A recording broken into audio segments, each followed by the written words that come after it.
We are live. Guys, welcome back to the podcast, Conversations That Matter. I am with Mr. Will Polston this morning. Will, welcome to the podcast. Thank you very much. Grateful to be here. Well, for people that are listening in and don't know who you are and what you're involved in, could you give us a wee snippet of who you are, what you do right now?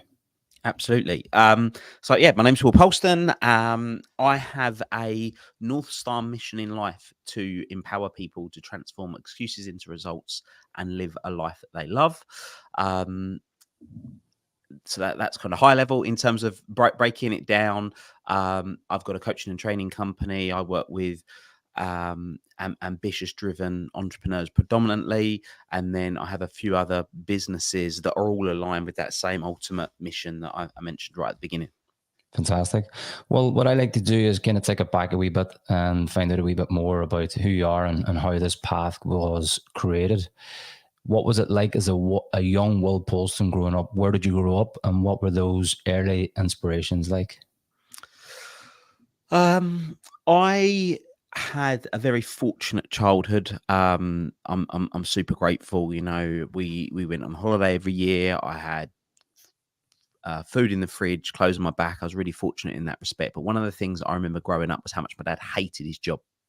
So he would get up at 5 o'clock in the morning, get home at 7, 8 o'clock at night, and he'd bring the stress and the frustration of work home with him. And I don't know if people listening to this can relate to this, but he was one of those people that when he walked in the room, you could just sense an energy. And it was an energy that I just didn't want to be around. So I chose to sort of avoid him, I guess you could say, because it was just this constant stress and anger and frustration. Anyway, fast forward a few years. When I was about 10 years old, I remember coming home from school and my dad had quit, was at home, and he'd quit his job to set up a business with one of my uncles. And long story short, after a few months after him having left his job, the business wasn't going to go ahead, and my dad fell into what we would call a depression. Slept in a separate room to my mum, curtains shut all day, didn't leave the house, all the stereotypical stuff you'd expect. And then at that age, I remember being around 10 years old and just thinking, hold on a minute. Uncle Mark, billionaire, really happy. Uncle Steve, multimillionaire, really happy. Dad, when he worked in London, stressed and frustrated, but certainly happier than he is now, where he doesn't leave the house. He's got no money. It's obvious money equals happiness. That became my belief as a 10-year-old. So I then became that teenager that was buying and selling sweets and ducking and diving and doing whatever I could to make money, multiple paper rounds and buying stuff out of the paper and selling it on eBay, you name it. I then fast forward throughout my teenage years. I then eventually found myself working in financial services. And that was all around a belief that I wanted to be a multimillionaire, because I believed that if I was a multimillionaire, then I'd be happy and life would be amazing. Then I had the fortunate experience by working in financial services, stumbling across personal development. So about 15, 17 years or so ago, stumbled across personal development in the form of neuro-linguistic programming. And the reason that I was using and learning NLP really simply was just to be able to influence people better so I could make more money by selling to them. That's what it was.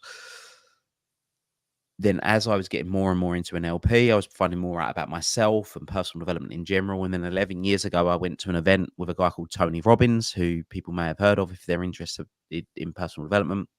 And that's where I had what I call my lightning moment. And it was in that moment 11 years ago where, bam, it just hit me. And I cried my eyes for about 15 minutes, because in that moment, I realized my real driver was nothing to do with money. It had never really been about money. It was to do with my dad and how my dad hadn't achieved certain things he was capable of, and the impact that I had on him and my mum and me and my family and a whole host of other people. And I vowed I don't want anyone else to go through the suffering that he went through and we went through as a result of them not achieving what it is they're capable of. Fantastic, man. There's a lot of things there to try and unpack. Can we take it back a wee bit then, Will, to when your dad had finished that his career, and then the other business didn't actually start up, and he was kind of depressed? Like, how did he get his way out of that, and what impact was that having on you as a family? It was times. So what happened was, so he hated this job, and I sort of try and look at it now from obviously I'm seeing it from a very different position now as an adult as I did when I was a 10-year-old, right? But he was in a job that he hated. He was given this opportunity that for him was going to give him freedom, and he arguably put all of his eggs in one basket to go and make this happen. And it didn't happen. What I suppose that did, I mean, how it changed stuff for us was I mean, I'm one of four. I was the eldest of four, so I would have been 10. I've got a sort of a baby sister who's 10 years younger than me, so she would have been born, and then there would have been my other brother and sister who were 3 years younger than me. They're twins. So you got 4 kids under 10. My mum didn't work because she looked after us, took us to school, picked us up from school, and all the rest of it. And then what happened was all of a sudden, Dad was in this position. Mum was then having to go out and work 2 or 3 different jobs.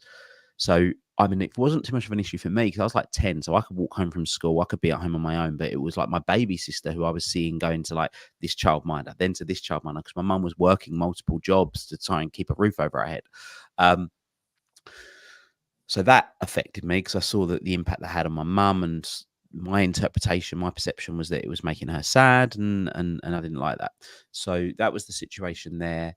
In terms of how things then changed for him was essentially there was another olive branch from what was my mum's friend's husband who had a business. He said, well, just come and work for me. And it was definitely not an industry that he wanted to work in, I wouldn't have said, but it was just something that gave him the ability to do something that wasn't the job that he hated. Now, what's interesting now as well is that I believe a huge amount of my dad's stress back then was, and again, this is my perception, we've never actually really had this conversation, was his inability to effectively manage people. Because I'm sure you've worked with enough business owners, Seamus, that how many people they jest, but I think it's a dangerous jest, is how much easier would business be if you just didn't have staff? Yeah. Now I think of it the complete opposite. How much easier is business by having staff? But what's the difference is the person's ability to lead and communicate effectively and delegate appropriately and not abdicate to the detriment of themselves or the outcome that they're getting. So if I'm honest, I look at it and think there was a huge amount of there was a huge lack in my perception of willingness to step up. And in my book, literally the dedication is in the book here is to my dad, because I wrote this book saying that, for anyone that's watching this on YouTube or on social media or whatever, is because everything that I've put in the book is, look, it's stuff that's been super useful for me and helpful to learn, but it's everything that I wish that he knew 25 years ago. Yeah, fantastic. And I suppose back 25 years ago, or when he was coming through, well, there was no real such thing as personal development or learning about leadership, or maybe I suppose there was, but it wouldn't have been as mainstream as it is now. You wouldn't have seen people at that time going and reaching out to a coach and a mentor and trying to become a better leader and learn about that. I don't know. I think there definitely was, because you look at Tony Robbins, he's been around since the 80s. You've got people like Earl Nightingale. You've got people like would it have been as Covey. easily accessible or even easily as acceptable to go and do? I definitely think so. When I say some of these names, I am super mindful that a lot of them are American, and in America they were running TV commercials. You know, Tony Robbins used to run TV commercials, and a lot of these people running TV commercials and seminars in America. I mean, do I know of anybody that can say that they used to watch personal development TV commercials in the UK? I don't think they've ever existed. You know, so was it as widely accessible certainly here in the UK? Probably not. But I don't know. I wasn't born till 1989, so I can't comment on whether that was the case or not. But there was definitely people doing it. But yeah, I suppose it wasn't as mainstream. And that's one of the benefits. I mean, we were having a chat just before we went live about social media. One of the benefits of social media and platforms like podcasts and YouTube is that we have huge access to knowledge that for centuries and centuries and centuries was only accessible to the elite few. And Yeah. we're in a really fortunate position that isn't the case anymore. True. I suppose the downside of that is the bombardment of it and the confusion of which way to go on that as well too. So when you were 10, 11, 12, and then you started to go out after school and create a business, what was the first business that you went into, Will? And what was it that was driving you towards that business? What were you inspired by in it? So if I break down my teenage years, so the first thing that I was doing, and if you want to call it a business, I suppose it depends how you define a business. When I was 12 or 13, I was buying stuff off eBay, wholesale, and selling it in school. So is that a business? I don't know. I mean, all sorts of gadgets, like little stickers that would light up, you'd stick on your back of your Nokia 3210, Live Strong bands. I remember buying Live Strong bands for £1 and selling them for £10 when you just couldn't get them. And that's £10. I just think that was £10 25 years ago, 20 years ago was a lot of money. It's a lot of money now still, right? £10, but for a kid back then anyway. So I was doing that kind of stuff. Then I multiple different paper rounds, and then I was buying clothes off of eBay or buying clothes off of the newspaper and sell it on eBay and doing things like that. So that was that component. I then tried with a friend and failed to set up a second-hand ski wear business. So there was a company near us, a woman out of her back shed used to sell second-hand ski gear. So all the people that would go skiing and buy new gear every year, she would buy it off them for cheap and then resell it to people that wanted sort of low-cost second-hand ski gear. And then she packed up. So I thought, me and my mate, we could do that. Ended up buying loads of ski gear that we never ended up hardly selling any of it. It's all still stuck up in my parents' loft, loads of it. So then there was that. But the first proper business, I suppose, I had a soiree when I was about 20 of trying to set up something whilst I was still running my job. Didn't really work out. And then the first thing that I really properly did when I was 24 was me and a friend set up a renewable energy business. And that was what I'll call the first proper business. So we went from a standing start to having 85 staff within about 18 months. So that's... Fantastic. What did you learn then in that first business, Will, about leadership that kind of your father wasn't really aware of? Good question.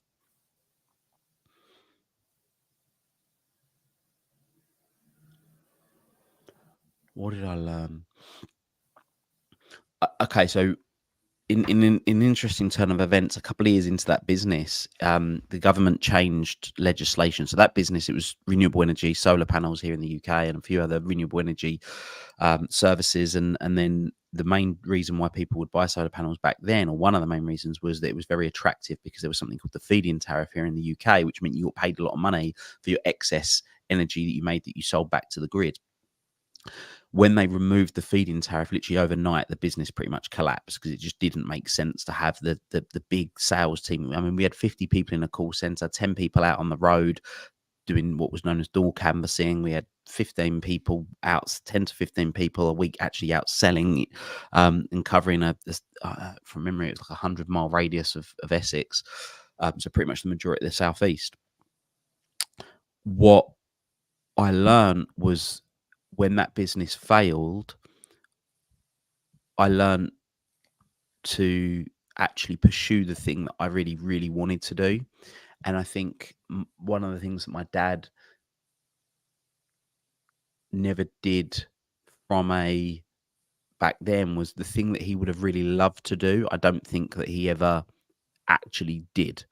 And that's the thing that's the thing that and I suppose the other big lesson is not to let the limiting belief hold you back. As in, for me, the limiting belief for a long time was, I'll be successful. When I'm successful, then I'll do coaching and whatever else. Whereas I think his limiting belief was in and around, like, having staff is a headache. And for as long as you think having staff is a headache, and look, I don't dispute that there are times when staff can be a headache, but if you make it an overall generalization, then you will stay a one-man band. And don't get me wrong, there is nothing wrong with being a one-man band. Some people if that's what you want. And the huge amount of work that I do is trying to get people to ensure they're doing the thing that they want, not the thing that they think they can get, because there's a big difference. And a Mm. lot of people do the things they think they can get that is not what they want for reasons. There's a whole array of different reasons. Yeah. And yeah, that's the It's like are you playing not to lose, or are you playing to win? mm, I think that's where a lot of people kind of sit. It's comfortable enough. I'm on my own. I don't have to listen to anybody. I can do my own thing. And as you said, great if that's what you really want to do. But do you really want to go to the next level, and you need to just deal with those insecurities? What are the things that you see then with the guys that you're working with and coaching right now, Will, who are doing really fantastic in business and who've kind of developed those skills as leaderships? What are the standout things that they have, that they've embodied, the traits and stuff that make them good leaders?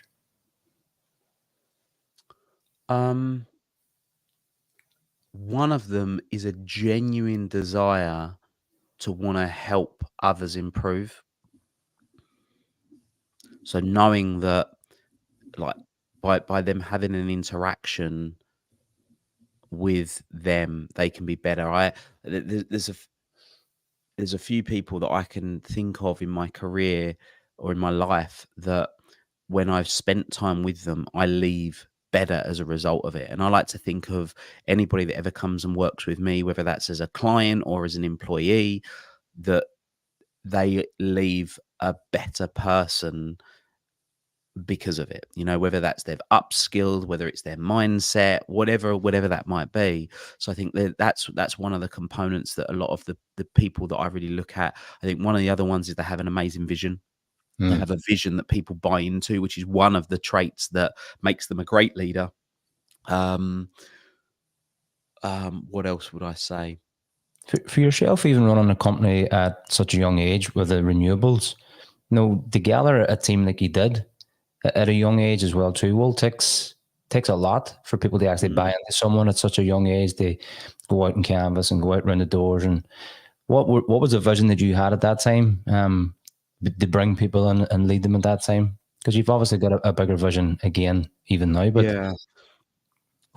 The vision back then was we actually wanted to become the UK. I forget exactly how we used to say it, but it was along the lines of we wanted to become, and it wouldn't have been said like this, but for all intensive purposes, we wanted to become the best renewable energy business in the UK, mm, and the best, without having to pull up all of the old material. We're talking, I mean, it'd be 12 years ago this year, then that started, but that was something that people bought into. And also we did a huge amount of training with people. When somebody started with us, before they did anything, that, bearing in mind that this is a comparison thing. So you would go to other companies and they would sit you down. You would spend 30 minutes sat next to somebody that's been doing it for a week themselves. And then you were given a script, and then you were told to get on the phones and get calling people. We would spend 2 days doing training with people, educating them on the solar market, what it is, our products, what makes us different, our values. Like, we really invested heavily into training. Um, and it's funny, actually. I mean, I actually had somebody reach out to me about a month, 6 weeks ago, who worked for me at that business. He now actually lives in Ireland, funnily enough. He's in Belfast, and he now has a recruitment company. They're doing multiple £1 million a year. He's got 20 plus staff, and he literally said, "Will, so much of what I do and what I've learned and how I operate now is because of what you taught me back then."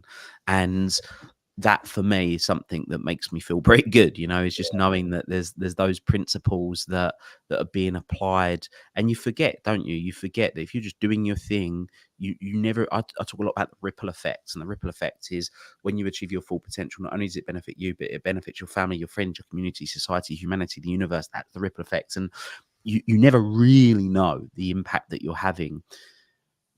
But mm, when you get those messages from people that were from 10 years ago, 11 years ago, um, yeah, I mean, I had a conversation probably 4 years ago. So I guess there was a part of me, in whatever way, that people saw that had some sort of leadership traits from quite young. So I remember first ever being a captain of my ice hockey team when I was under 14. So I'd have been 13 years old. And then I was pretty much a captain every single year, whether it was an assistant captain or captain, for the next 20 years. And one of the things I really vividly remember was funnily enough, it was a business owner that was one of the dads that was managing the team. And the level of professionalism that he installed at under 40, we got these folders with all of our training programs for the year and strength programs and things for diet. And there was this level of professionalism, which was probably one of my first insights into, I suppose, being trained to perform better. And I remember saying to Hicks, I've got the old folder, and I brought it out and I showed it to him. I said, "Do you remember these?" And he was like, "Wow, where have you still got that?" And I said, like, this still sticks in my mind because I remember loving this training and realizing that it was making me better as an individual at 13 years old. And it's things like that he probably just thought, oh, I'll just do this thing because it'll be helpful, but doesn't realize the profound impact that had, and maybe the domino effect that that's had on the rest of my life. Fantastic, man. What do you think is the thread, Will, that has been through all of what you've done? Because for me, I always look at, like, from a young age of 7, I've always got involved in sport and health and fitness. And even though I wavered away into different parts of life and some destructive for a certain period of time, but there's always been a thread the whole way through everything that I've done. What's the thread for you, Will, at the minute that's been the whole way through all the things that you've done in your businesses right up to this point? So there's a few things that I could think of.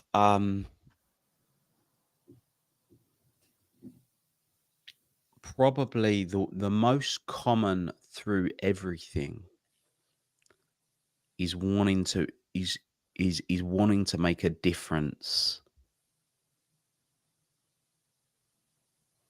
It's not even make a difference. Wanting to be able to help my mum. That's probably the thing that, if I think back to, because like nowadays I can say, yeah, pretty much everything that I do is designed to get people to transform excuses into results and live a life they love. But when I was 13 or 14 or 18 or 20 or 21 or 22, was that the case? Absolutely not. It really wasn't. And then I suppose I think about, well, was playing ice hockey something that was trying to, so there's an element where I think about my mum, but then also I think, actually, if I really want to, the other golden thread, and this is maybe chunking up a bit too high, is I just wanted to make my life better. Have a better experience. Yeah, better experience. Have great experiences.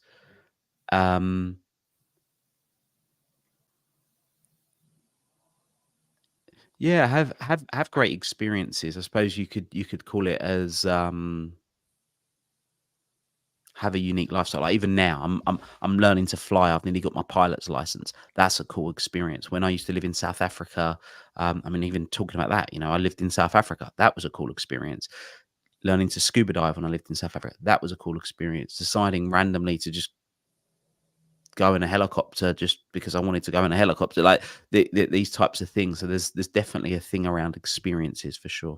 Have you read the book Day with Zero by Bill Perkins? No. He kind of talks about that. He talks about what most people are saving and investing money for, which is fine. But he's all about experiences. Your life is essentially a memory bank of experiences, but so many people are putting things off until retirement. They're putting it off to their 60s and their 70s. And then the things that you can get the experience when you're 60 and 70 isn't the same as what you can get the experience at 40 or 50 or 30. Because even though we might go and do the same thing, and he gave it a great example, I think it was in Russia, and one of the, what do you call that square in Russia? I can't remember the name, but there was a big, there's a building like a church. And he said when he was there, because he was in his 30s, 40s, I think, he was able to actually scale the steps and get up onto the church and get a full experience of it. But he looked down and he could see the 60-year-olds and 70-year-olds who were on the tour going to do the same thing, look at the same thing, but not able to scale the steps and get a full experience of it. So I thought it was powerful, because when you look at that, it's like, right, well, I'm putting everything off until the 50s, 60s, 70s, and I'm saving for that time. But then the things that you actually get the experience and the quality of that experience is just not the same. Yeah, I think that's super powerful. So I don't even know when I did it, but I decided sometime to start writing in my phone a bucket list. But what I did is I also did a bucket list of all the things I've done. So I mean, as it stands at the moment, there's 54 things on my bucket list that I've done, and there's 76 things on my bucket list that I want to do. And Mm. all I do is each year, so 76 things is a pretty long bucket list. And look, not everything is super, super, super out there. I don't know, like I'm trying to find some, like one of them on my bucket list is run a sub 20-minute 5K. Um, I don't know, where it's learn chess to like a decent standard is on my Mm. bucket list, for example. Um, and Learning to the, fly probably on that, was it? what's that? Sorry. Learning to fly was probably on that. Learning. There's a few flying related ones on here. So yeah, have my private pilot's license. That's one which will be done this year. One of them actually is just to go to an airport knowing I'm going away for 2 days, but not know where I'm going when I'm at the airport. So just to turn up to the airport and basically pick the next flight of wherever I'm going and pack a bag somewhere hot, something cold, and just go like whatever, like pick a budget, I don't know, like 150 quid or whatever, and go, right, whatever flight I can get on within the next 6 hours, as near to 150 quid as possible, whatever it is, I'm gonna go there, and it's Yeah. got to be at least 1 hour away or something. So that I think just be fun, and it just be a little bit of an adventure. Mm. But what I do each year, like one of my things, which did I do it? I think I actually might have done this one. Was I wrote one of my bucket list things was I want to write a letter for myself in 10 years' time. So then I'll create the letter and I'll put it in a drawer and I won't open it for 10 years. So not everything's these big, crazy, extravagant Mm. things, but then each year I just pick out 5 things that I want to do. So Yeah. this year, there's 5 things that I picked. One was go and visit Buckingham Palace. We've done that. Go on this particular train that we went on. Do my private pilot's license, which I'm doing this year. One of them was watch a sunrise at a beach. So I've never watched that. So again, they're not all big, extravagant, crazy things. Don't get me wrong, some are, but Mm. I mean, one's go to space, for example, which is pretty out there. Yeah, definitely. Uh, No pun and intended. but that comes back to experiences. Yeah. So because each year 74 things seems a lot, but actually if you pick off 5 a year, then Yeah, it's doable. yeah. 100%. What did you think then? Well, because this is a big thing, and you'll hear this time and time again, and you'll see it especially in the self-development space, that, and you've touched on it already, which is when I just get here, or when I just earn X, or I just get my business to this point. And you said that you were pushing and changing and growing and getting kind of ahead financially. What didn't change for you when you kind of had the business and the income coming in, and what all the trappings that you thought that you wanted and needed? What was the thing that didn't change that you thought would when you got that? The feeling Feeling of contentment, like putting the feelings of peace, contentment, calm, relaxation on a outcome. And I still get guilty of this now. I have to do the work myself. I'm not perfect on this, don't get me wrong. But just thinking that I call it when then syndrome. When I achieve this, then I'll be okay. When I achieve that, then I'll be all right. When I get this, then I'll be content. And so many people, they're just chasing and chasing and chasing. And all that ever happens is the goal just moves. It becomes, well, oh no, I got it wrong. It wasn't having the 4-bed house. Now it's the 6-bed house. Oh no, it wasn't having the BMW. Now it's the Porsche. Oh no, it wasn't the Porsche. It's now the Lamborghini. Or oh no, it wasn't having £10,000 in the bank. It's now having £100,000 in the bank. Whatever it is. So the key is the feeling. And if you want to over summarize it, you've got like external success and internal success. What is success? Success is subjective, but I believe that any goal that anyone ever sets deep down is to change the way they feel. So the great thing about that is you can change the way you feel in the moment. So there's a principle which many people have heard of, which is the be do have principle. So most people do something to have something to be something. I'm going to do loads of work, have loads of money, then I'll be happy. For example, that was my belief back then. Whereas actually you go, oh, how do I want to be now? Well, I want to be content. I want to be grateful. I want to be peaceful. Okay, so what work do I need to do on a daily, weekly, monthly basis to feel those feelings now? Whether it's affirmations, whether it's gratitude, whether it's breath work, whether it's self-love in the form of exercise or reading or learning to feel those feelings now. Now, don't get me wrong, you still go and do the work. So you might still do the work and then you may end up having loads of money. But the difference being is that rather than if maybe doing the work and getting the result makes you feel that way for a fleeting moment, the difference is you're feeling it the whole way along the line. And I think that's really the key. If you can feel how you want to feel whilst you're working towards things, like, don't get me wrong, the stuff I still want to have. I still want to have the pilot's license. I still want to have certain material things because they give me an experience, and I want to have those experiences and do those things and share those experiences with people. But the difference is not putting myself in the position that I'm putting all of the how I think I'm going to feel when I get there. Yeah. And it's so powerful because I think that as entrepreneurs, business people, people who are driven towards creating more and being more in their life, so many people do that. It's like, right, well, I can't feel happy, I can't feel fulfilled, I can't feel content until I get X in the bank. And it's that the hedonistic approach, isn't it? The hedonistic treadmill that people are on constantly. And then the hedonistic adaptation that you get as soon as you get that goal. And then it's right, well, it mustn't have been that. So that's the next one. What do you think, working with guys that you're working with right now? Well, is it coming from who we've studied under with Dr. DeMartini? Do you feel that it's a values thing a lot of the times, that there's a conflict there, that people don't really understand what those real values are, and it's an injection of values to chase X, Y, and Z? Definitely, yeah. I think it's definitely. Well, I think it's, if you want to over summarize it, it's a lack of education. Yeah, is that they just don't know. Coming back to that same thing we were speaking about half an hour ago, which was 20 minutes ago, around, well, what was it back then? Well, maybe there wasn't access to the personal development, or there wasn't access to the knowledge or the information. Is people just do not know this stuff. They don't have that awareness.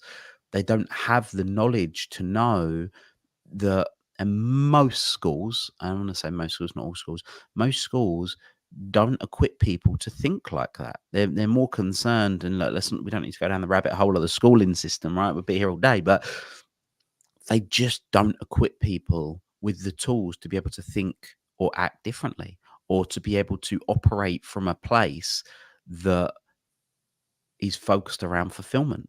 You know, that one of our mentors, Dr. John DeMartini, he has his concourse of wisdom that is essentially designed to help people live more fulfilled lives. And there's a purity to what it is that he shares and teaches. And you and I are both facilitators of his work. And are people better off by knowing that information, understanding their values, understanding their life mission, doing this? Without a doubt. There's so many people, Seamus, and listen to a lot of this. There'll be a lot of entrepreneurs that will be listening to this, and business owners.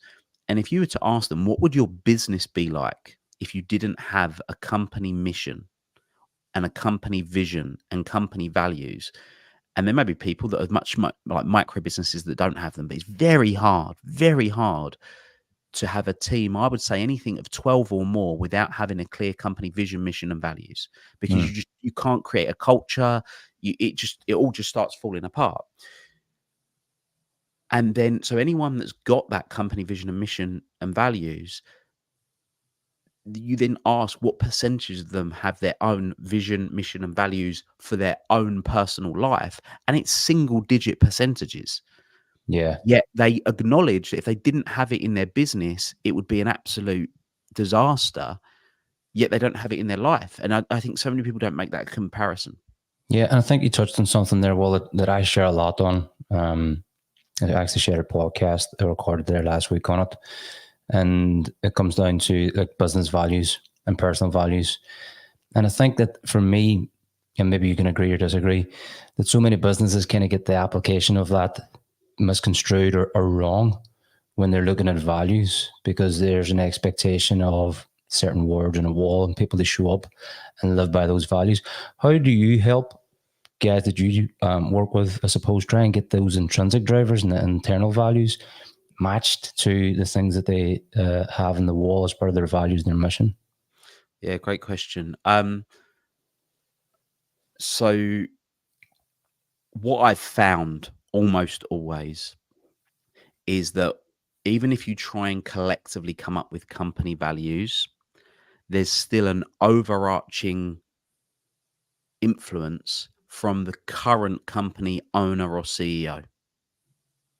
So it's very rare, in my opinion, to find a CEO of a business or a managing director, owner of a business that's still actively involved to some degree that doesn't have an overarching influence on the values. Mm. And even when you get the buy-in, so you can get the buy-in and things might tweak a little bit, but at least 60% of that's still going to be really apparent in the. Now, that doesn't mean, just to be clear, that doesn't mean that means that the business owner has to set the values. They can still have the conversation, but they will still be heavily influenced by that CEO or business owner. And I do believe that essentially, generally speaking, it's going to be there's going to be a senior leadership team or a few senior people that are still going to set the vision and the mission and arguably the values for the rest of the company. And then if people don't like those values, they will leave. If they don't like that mission, they will leave. But then that will also mean it will attract other people as well. What do you feel then can be changed from that perspective in really kind of bringing the values piece together that actually makes it more meaningful? Because as we know, like there'll be words plastered up and we hear them a lot of the times, like honesty and integrity and hard work and respect and stuff like that. And you see a lot of that within business and you see a lot of that within business values. But as you know, and I know, that's not what people are coming to work for. No. What can company owners, business owners do collectively to understand values better that'll actually make a difference for employees and their team? Well, first of all, is actually understanding what a value is. So a value. So when you're using these words, and again, just to be clear, this I learned this from John Demartini, and I'm guessing Seamus, it was the same from you. Is that the words like loyalty and integrity, these social idealisms are not really true values. So I distinguish different values. I talk about means values and end values. And for me, a means value is something that gives your life meaning. So my top 4 values are self-mastery, building businesses, creating relationships, and building wealth. Pretty much everything that you'll see that I'm doing is talking about that. Even on this podcast, we're talking about self-mastery. We're now talking a little bit about business.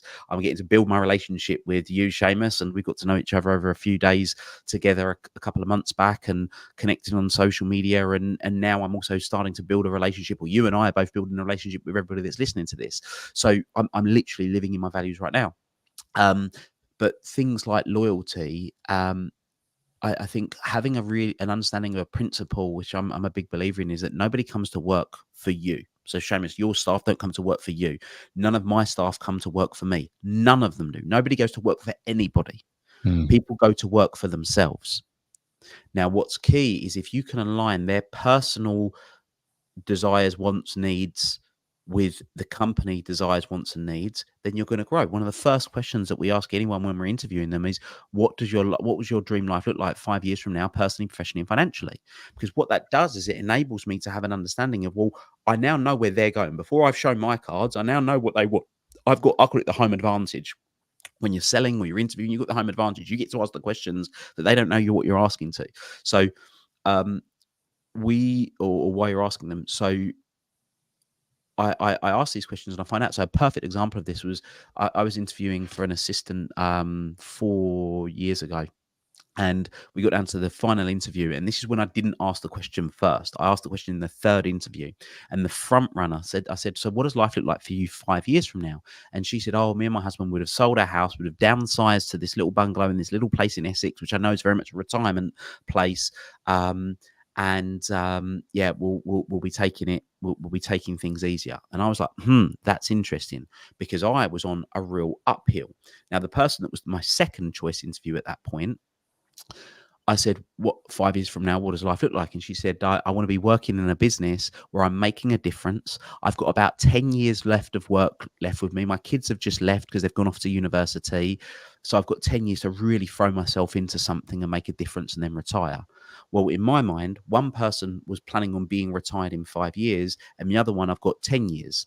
Well, for me, if they want to be retired and downsize in 5 years, they're probably thinking about it at least within the next 3, in order for that to be the case in 2. So the output of work is going to be diminishing. But I knew that I was on an uphill with all the various different things that I wanted to do. So that then ended up meaning that the person that actually got the interview was the person that was originally my second choice, because I asked the question, and they've got an incredible work ethic. They're aligned with me, and I don't have that fear, because now we're 4 years in. I would be thinking now, if I'd had the other person, in a year, this person's going to be gone.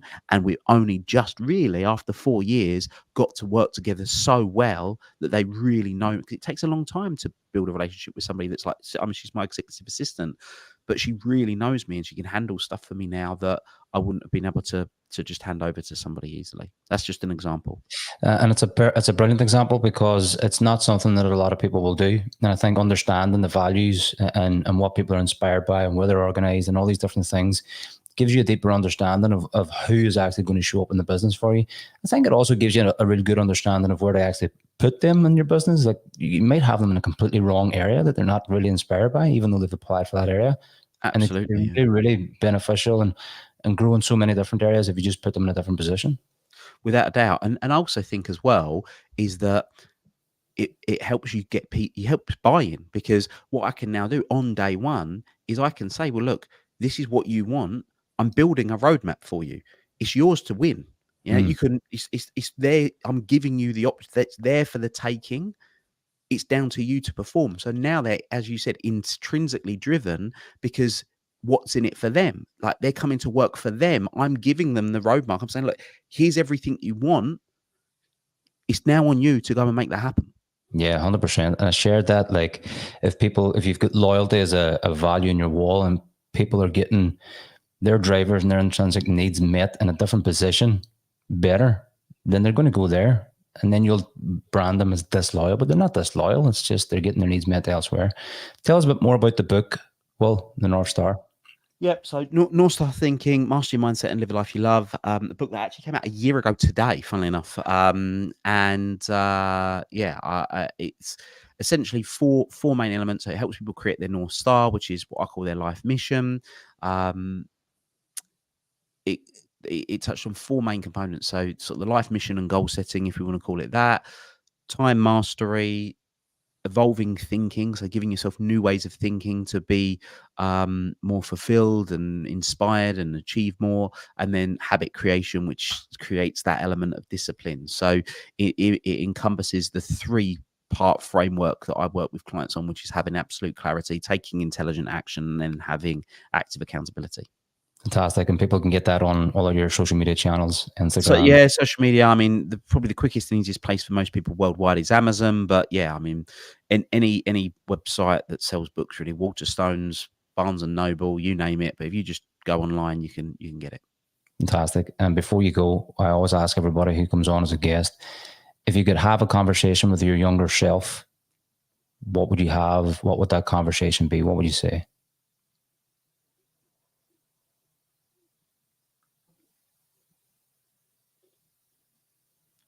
A topic for maybe another conversation, but it would have actually been save a minimum of 10% of everything you earn.